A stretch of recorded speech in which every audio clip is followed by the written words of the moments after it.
Like, share, and subscribe for more great content. Today we are discussing the spiritual successor to Back to the Future. Have you ever wondered why Rick and Morty feels so familiar to you? From the very first episode, it feels like something you've watched before, without knowing when. It's common knowledge that Rick and Morty started out as the real animated adventures of Doc and Marty, a vulgar parody of Back to the Future made when Justin Roiland wasn't too happy with Universal Studios.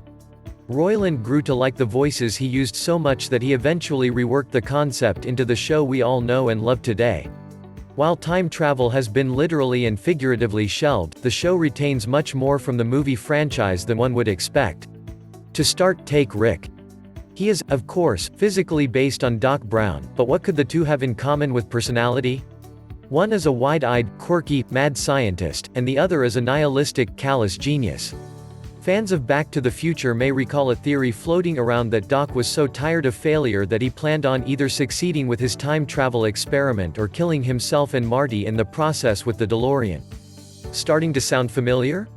Rick regularly engages in such risky behavior as a way to commit suicide without actually killing himself, as is common for those with severe depression. Doc was really just as hopeless as Rick, it's just that he hid it in a less obvious way. Another small point I noticed is that both love having a companion. 2 or 3 dogs were shown accompanying Doc at different points in time, all under the names of famous scientists. Rick loves to have quirky assistants such as Mr. Poopy Butthole, the name speaks for itself, and Pencilvester. Morty is the equivalent of Marty, as most people probably figured out from day one. Both seem to share musical ability, stunted or otherwise.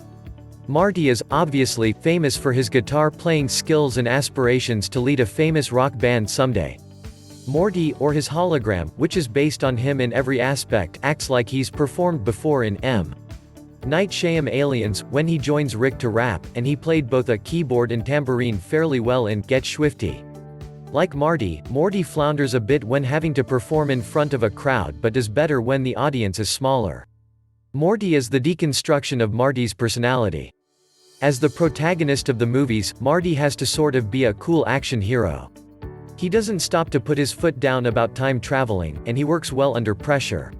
He fixes time discrepancies up alone, without much direction or help. Morty isn't as easygoing. Everything brings stress to him, and he questions before he acts upon anything. However, both share a sense of creativity and ingenuity. Marty thinks on his feet throughout the movies, and Morty has had his moments to shine, for instance, the use of Rick's shoes to escape arrest during the pilot. I like to think of Beth and Jerry as caricatures of George and Lorraine McFly, née Baines. Seeing as Roiland and Harmon built the family around Rick and Morty, it's obvious what their source of inspiration was. Just as George was too afraid to stand up for himself or even his wife, Jerry can't even bother to help Beth against an aggressive hobo in Total Recall, as well as a ton of other threats in other episodes. However, George's shining moment in the movies was when he finally stood up to Biff. The stakes were high, Lorraine could have been raped, but George finally decided to strike back at his longtime bully when the situation reached its darkest hour.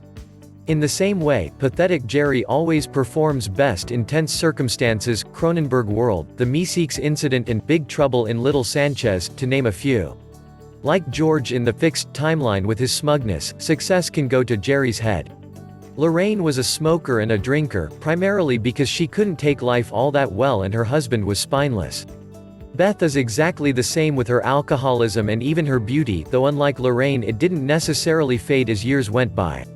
She's a little cold to her children, as was Lorraine before the timeline was altered. As an interesting side note, Back to the Future's climax takes place primarily in the local enchantment under the sea dance, where Marty's parents are supposed to meet and fall in love. Guess who else met and fell in love at a high school dance? The difference was Beth and Jerry created their daughter after the event, while George and Lorraine married out of more genuine attachment.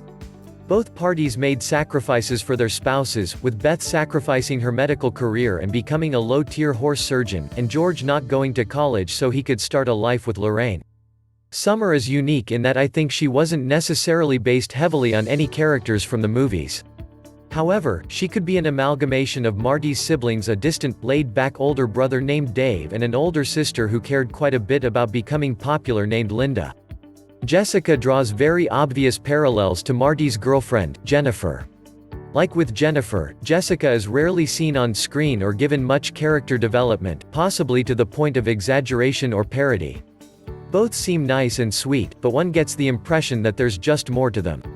I'm sure the creators have been playing on that idea every time she appears in a major role. Principal Vagina is, like Principal Strickland from the movies, bald-ing. Strickland's slacker comments and stern lectures manifest in Mr. Goldenfold, while Principal Vagina is ironically a very realistic, toned-down version of him. I'd say they probably split his character in two to make the show more interesting. The Biff equivalent, Frank Palicki, was killed barely minutes into the pilot. Frank seemed to be a parody of Biff but with a psychotic edge, to the point of where his stereotypical bully personality was so extreme that no viewer could take him seriously. In Breaking the Ice by tipping Frank over, I like to think that this is the creator's way of saying that it's not a serious take on the personalities presented in the movies.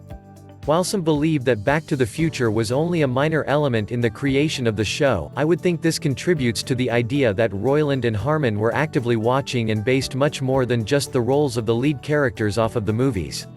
And that's all. Let us know what you think in the comments, like, share and subscribe for more great content like this.